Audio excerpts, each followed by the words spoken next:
Hi there, so how are you going to make your wing? Well, this is basically a main profile wing.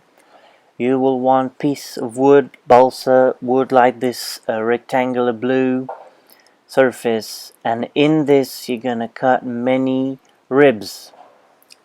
You're going to cut the ribs according to the wing profile you have. You better print it on a piece of paper and cut out the right shape. Then within this wing profile you will cut a little rectangular bit here on the top simply to glue in a spar.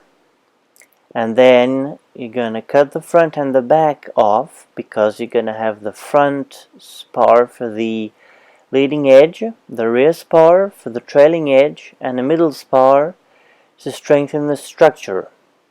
This is basically what your wing structure should look like.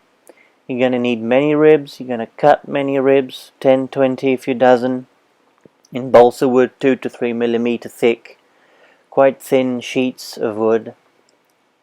This black bit is a profile, a rib, seen from the top. You're going to have many, so I'm copying all these many ribs.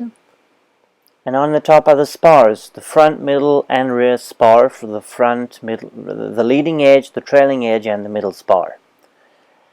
And in these, you're just going to cut little holes, and you're going to glue in, nice and straight, you're going to glue in all your ribs, and this is how you're going to build your basic wing structure.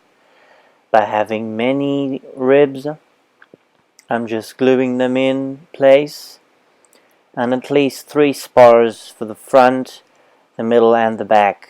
And then you're going to sandpaper them down to nice rounded shapes because the spars are going to be rectangular, just bars of balsa wood.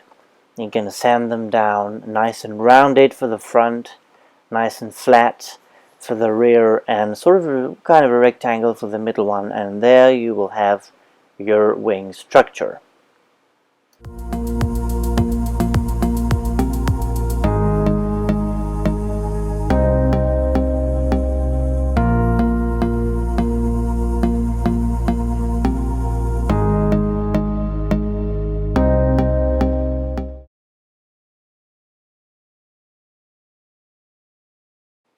Thanks for watching. Don't forget to like and subscribe.